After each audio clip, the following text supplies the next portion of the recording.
So what does it mean to truly transform? So my experience is that transformation is one of the most overused words in the personal development field. We toss it around quite easily. Transformational leadership, transformational coaching, transformational growth, transformational organizations. But somewhere in there, it's lost its meaning. So in this episode, I want to explore with you what is true transformation like for human beings? What does it mean for us to truly transform, and how does it differ from change and growth? So one of the things to consider around transformation as a process is even just the root of the word. So it comes from the Latin transforma, which means change across form. So transformation is not just everyday change. It's kind of a radical restructuring of our sense of self, or a radical restructuring of form in some point. So I want to take a step back and just give you an analogy which I found has been very helpful in me understanding what transformation is on a human level. So this is the analogy that's in nature of the caterpillar to the butterfly. I think this is one of the most powerful analogies that we can relate to as human beings, because there's a lot within what the butterfly caterpillar goes through than what we go through too as human beings. So when I think about this, I didn't learn about this when I was a kid. It took me until my adult years before I really learned what goes on inside the chrysalis when the caterpillar is transforming into the butterfly. So think of this, the chrysalis forms around the caterpillar, and the caterpillar in effect begins to die. There's a death process that takes place. And in that early stages, it becomes in parts like a kind of primordial goo of death and decay. So if you were to cut open the chrysalis at that point, you would see just this goo. It would look like, in effect, the caterpillar was dying, and it actually is. Until one day, and scientists don't know yet how this happens, but one day a cell pops up, like a little cell, just goes ping in the midst of this primordial goo of death and decay. This single cell pops up, and they call these cells imaginal cells. It's kind of imagining what's going to happen and making it possible kind of thing. So one pops up. Now the immune system of that caterpillar hasn't fully died yet. So it jumps on that cell and snuffs it out. Dead. A little while later, ping, ping, two cells pop up, and the immune system does the same thing. It jumps on those cells and it snuffs them out. Ping, ping, ping. More cells are popping up as this emergent butterfly creature is revealing itself, but just one cell at a time. And this immune system, though still kind of dying, is snuffing them out as fast as it can. But it gets to the point where the immune system can no longer keep up with the number of ping, ping, ping, pings that are happening. And what happens is those imaginal cells soon overwhelm the ability of the immune system to snuff them out, and they start to connect, and they form, you could call them parts of the butterfly. There's the antenna cluster, there's the wing cluster. These clusters form, and then those clusters form ultimately into a butterfly. It breaks out of the chrysalis and it flies free.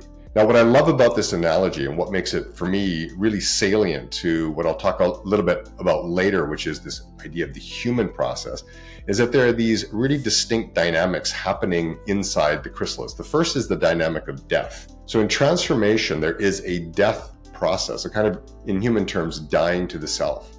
Something has to die within us so that something can be reborn, a kind of emergent sense of self.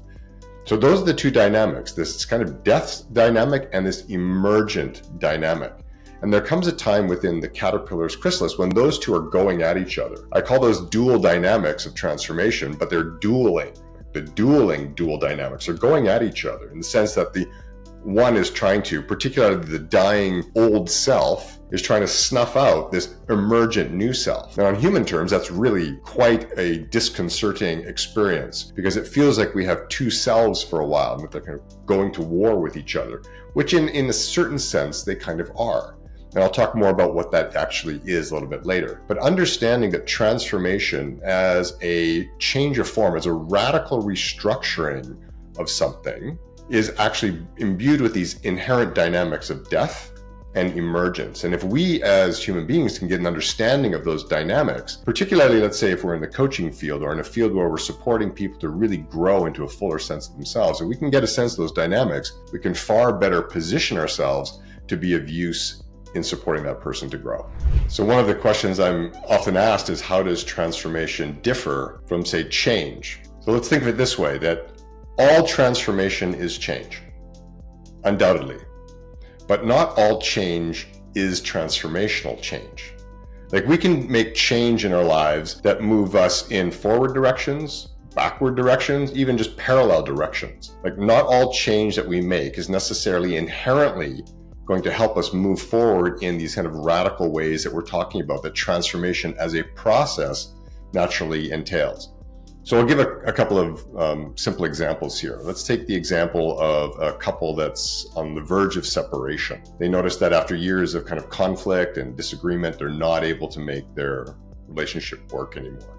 So change would say, well, let's make some changes to the way that we function together. Maybe we move into two separate apartments. Maybe we change location of our house. Maybe we change up our daily routines. Maybe one of us decides to get a hobby that one enjoys so that there's more, room in one's life for doing things that are enjoyable and pleasurable. So just changes of routine, perhaps some changes in communication patterns, but relatively surface level stuff.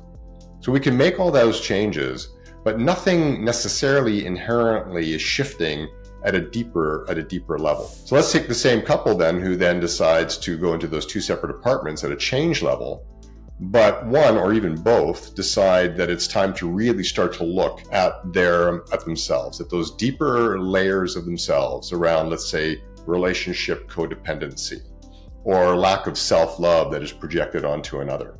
Like, whatever those deeper patterns are, and they start to make fundamental change at that core level, then we might start to notice that they kind of come out and say, I'm starting to see my partner differently. I'm starting to see myself differently. Life is starting to appear different. There's new possibilities I hadn't seen before. Like, something fundamental has changed in the way that I am engaging with life and seeing life. So those perspective shifts, those kind of radical perspective shifts, are a part of transformational work when we're willing to drop down into the deepest, shadowiest parts of ourselves. I'll give another simple example. Like, I was working with an executive, a very successful businessman some years ago. And he was doing good work on himself to get to know who he was. But he had one overriding kind of goal for our work, and that was he wanted to get a promotion. So the surface level, he was doing the change behaviors that would help him get a promotion. Now, one of those behaviors was, I need to be a little bit more open in my communication with my supervisors. Sometimes I'm not as forthcoming, as truthful, perhaps, about the way things are in my work or what's going on that I need to be. So more truthfulness was being explored, and how to be more honest and perhaps more vulnerable in his work. So there was a bit of exploration there, and he was making change in his communication patterns with his employees. All that's going on at a kind of change level. But there was something very deep within him that he began to reveal after a while. And that was this deep idea that as a child, he had long sought his parents, particularly his father's approval. And much of what he was doing in his professional life and seeking success was to get his father's approval. Now, in fact, years later, after I had this conversation, I heard an interview with the famous singer, artist, Elton John. And he said something very similar. And this was in his later years, in his 60s or 70s, when he said something like, in this interview, he said, I'm still seeking my father's approval. So when we sit with that, it's like, okay, at some very deep fundamental level of mind, there is something, in a sense, that is wounded. It is part of our egoic sense of self, like what our ego demands of us in this world. And it seeks that. In this case of my client, in this case of Elton, it was seeking my father's approval. Now, when we start to make change at that level of mind, that very core level of mind, this is really where transformation happens. So we're not just making surface level change and leaving that deep core level unattended, we're getting to the root of things. Because when we start to shine light on that and reveal those patterns of behavior that are alive in us, often hidden, kind of in the recesses of our unconscious, subconscious mind, but at play within us, when we start to reveal those and illuminate those and do the work, which I do call healing work, to release those, well, now we start to experience ourselves in life very differently, and we start to question our motivations. Like, why am I seeking that promotion? Like, at a core level, what's really in it for me? And why am I in this job that I don't really love and yet continuing to grind away at it? Why am I seeking? And we start to question at that level, like, why is this really important to me? Why is this thing that I've imbued with all this power so very, very important to me? And we start to get really, really honest with ourselves at that core level. So that's why I say change is not the same as transformation. Transformation takes us into the depth, into the core of our being, into the core of our mind, and starts to look at those patterns, those primarily egoic patterns that have helped us kind of survive and get by in this world, that have helped us kind of create a sense of who we are that is less than perhaps truthful, or a sense of the way that life needs to be that is perhaps less than honest and real. And we start to reveal those. So that's basically the difference between change and transformation. And it's an important part of understanding then, when we do transformational work, what we're really looking to focus on within the human being.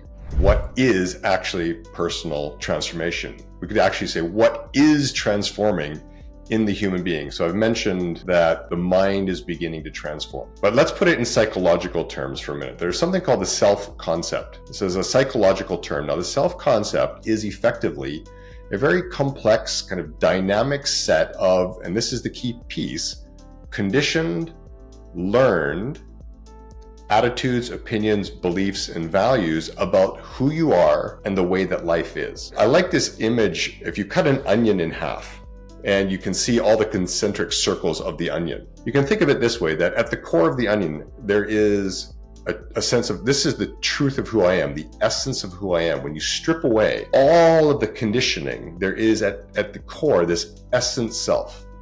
And most people have never really known themselves at a truly essential level. What they've come to know are themselves as those rings. So from a very young age, just after birth, we are conditioned by the world around us. We are these little sponges that just absorb, and absorb and absorb and absorb. So the family environment, primarily, we begin to absorb the dynamics, the energy patterns, the thought patterns of the family around us. Now, let's say our family is a very, fearful family. And there's a lot of, anger or mistrust woven into the fabric of the family. And this doesn't mean the family is necessarily abusive or anything like that, but just let's say, in general, people live mistrustingly, and they live kind of hiding a little bit away from people and from life, as an example. Well, very quickly, the child learns those same kind of protective behaviors, and a kind of shell of ego begins to form around the child. An unconscious thought, I'm not safe in this world. I need to protect myself in this world. I cannot be trusting of people in this world. So we all have this in various ways. Our family dynamics imprint upon us certain values, beliefs, perspectives, attitudes, and particularly energies about who we are and the way that life is. Some cultures, there's strong emphasis on certain things like education or respecting elders, or you name it, being successful, winning, not losing. All of these attitudes and behaviors are kind of imprinted upon us, we could say. And we take them on, forming increasing shells of egoic thought.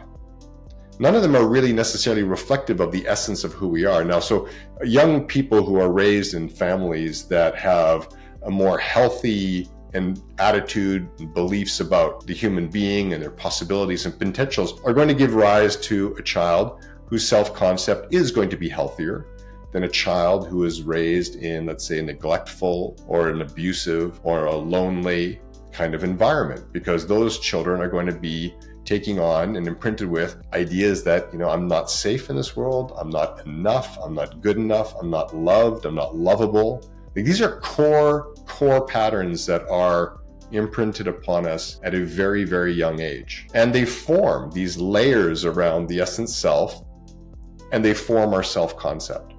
And I cannot underestimate, in all honesty, just the scale of how much that we are conditioned with in our families, in our cultures, and in our societies. What it defines us to be of a certain religion, of a certain color, of a certain race, of a certain background, of a certain socioeconomic status. All of this and much, much more. What it means to be wealthy, what it means to be poor, what it means to be successful. It's imprinted upon us. We take it all in like little sponges. And this is a real challenge for people, because now we have lost connection with that sense of who we truly are. And we begin to live life through these, thinking that this is who I am and this is the way that reality is, right?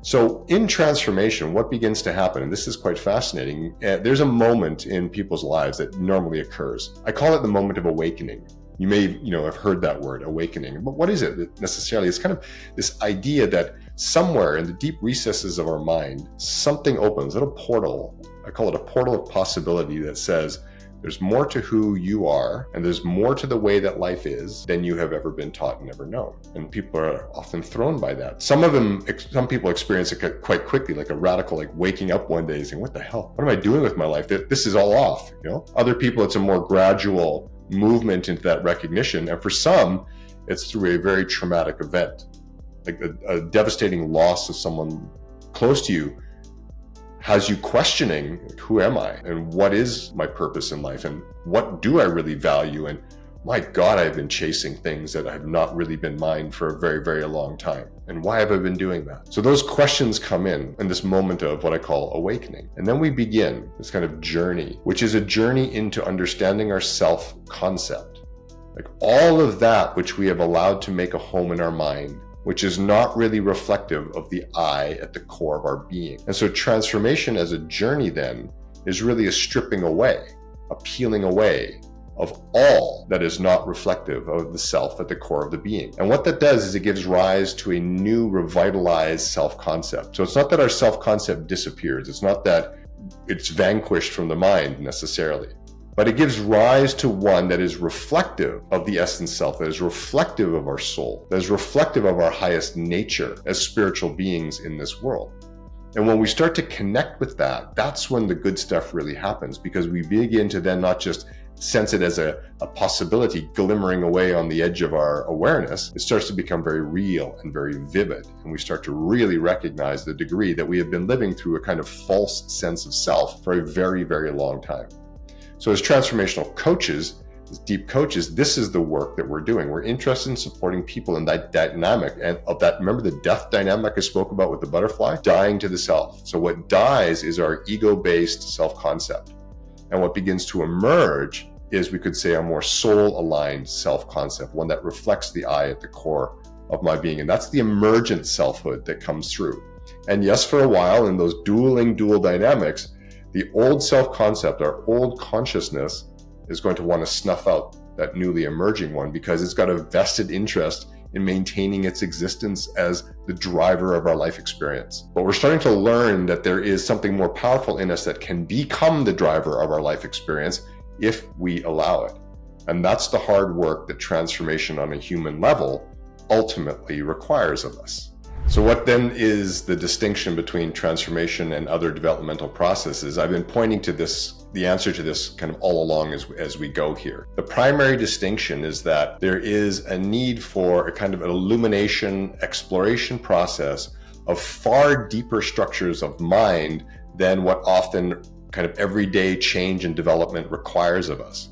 It demands, it's kind of a demand that if we want to transform our inner reality, if we want to truly understand what it is to embody higher states of being and to begin to live into far greater possibilities of selfhood, it requires us to get down into that primordial death and goo stuff and begin to do the work. And when I talk about the work, it really is, it's a work of illumination, kind of shining a light on what's there.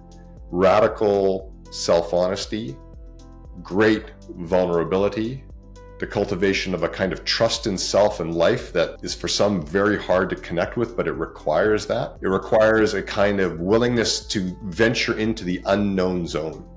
It's like the hero's journey when the hero ventures from that safe, comfortable Shire.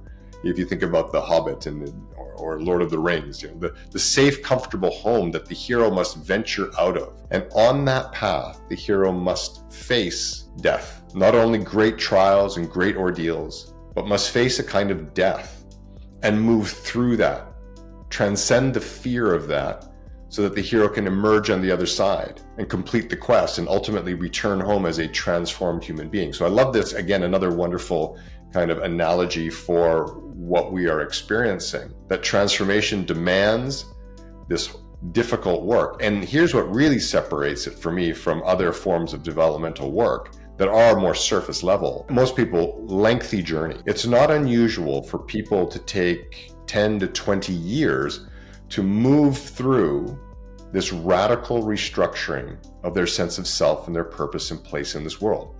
And we might think, oh my God, that's incredible, 20 years. It's like, yeah. And for some, it's a full lifetime. And it very much depends on the degree of dedication that you have to the journey. Like, are you all in on your own transformation? Because I've seen many people who dabble in this world. Like, dabbling means that they kind of keep one foot in that known world, that world where I know how it works, and I know how to be safe, and I know how to be successful, and I know how to make things happen. And that was all built on my old self-concept, but it's known and it's safe and it's real. And then there's this new world, which is beckoning me, which I sense is very powerful, but which I have no real roadmap, which leads to an uncertain who knows what outcome. And when I look around at my friends and family, I don't see many of them going on this journey, so I feel very alone in this. So uncertainty, trepidation, doubt in the journey, all of that is a natural partner, you might say, on this journey into who I'm becoming. So people will straddle both worlds because they're at some level afraid of what it means to say yes to this journey of becoming the full self that they are. Like, what does it really mean? Where will it lead? Like, what if I go broke? What if I lose my family? What if I lose everything I've built? Like, I've got all of this. Like, why? Maybe I shouldn't rock the boat. Maybe that's the best thing for me to do. Don't rock the boat. Just keep one foot in one world. And what I'll do is I'll dabble in that transformative world. I'll dabble in it. I'll go to a workshop now and then, maybe a retreat now and then. I'll read some good books. And I know there's something there, and I am learning and growing, but I'm just going to keep one foot in that known world, where I know that if I really get stuck over here, I can rely on these old patterns and old ways of being to get me through something. So transformation as a journey, it demands a kind of commitment, a full self-commitment. And as we commit, we accelerate the process. We start to attract into our field the people, the resources, and the experiences that we need to really help elevate us and move us further along. So this is the work that we do at the Center for Transformational Coaching. This is exactly the work that we do through the podcast and through our conversations as the Deep Coach, is we're inviting people to really join us on a journey that we can support with each other, because this is one of the beauties of this work, is that as you awaken, you start to recognize that going it alone, the solitary path, is no longer the optimal path. Like, to do this work in community and with other people on this path, especially when it's so much unknown and when we have to face some of the darkest, shadowy parts of ourselves, to do that in community with other human beings who are on that same path is immensely powerful. So we're always inviting people to the center to say, hey, be a part of something. I don't just mean be a part of an organization in that way. I mean, be a part of a movement of humanity who is choosing to transform their inner reality from ego-based to more soul-based, and to live very purposely, meaningfully, vibrantly, brilliantly in this world, because that's what this journey of transformation is demanding. And as hard as it can be, that's where it takes us. It takes us into a place where we become more filled with light. Like, our vibration changes. We start to perceive ourselves differently. We begin to experience deep self-love, immense gratitude for the world. We start to notice the magic of connections and the magic of things happening around us all the time. And it doesn't necessarily mean that everything is known. Very often we're sitting in the unknown. What is going to happen? I don't know. But there's a certain trust that comes through in life. So we just allow far more of life to happen around us, trying to control less, demand less, and just be ourselves much more in this world. And it's a wonderful place to exist. It's a wonderful place to live and to create and to get relational with other people from. So I said the main thing to understand is that you have to commit. Like, dabbling is one thing, but are you willing to commit to this journey? And that's a big question for you to sit with as we wrap this episode, is, are you willing to commit the fullness of yourself to your own transformation, to understanding these dynamics in yourself of death and emergence, and to really allow yourself to go through that process and even be supported in it? Because as I said, this is not easy. It's not easeful necessarily, but the rewards are the greatest gift that you can give yourself as a human being, because everything changes. Everything changes. And I don't mean necessarily you look around and the world has changed. I mean, because you have transformed your inner reality, the world has changed. You've increased your vibration. Your consciousness has shifted. Your states of being and awareness have become more expansive. And the world is simply different for you in that way. And it's a beautiful place to operate from. So give some thought to that, the depth of your commitment to this. You're always welcome to subscribe to this channel as well, because these are the kind of conversations I want to continue to have with you. Leave your comments below, and we can continue this conversation, because it matters. You matter, and your world and life matter. Believe it or not, there is a potential for you, if you haven't touched it yet, that is beyond anything that you have ever experienced. And I invite you to join us in that exploration.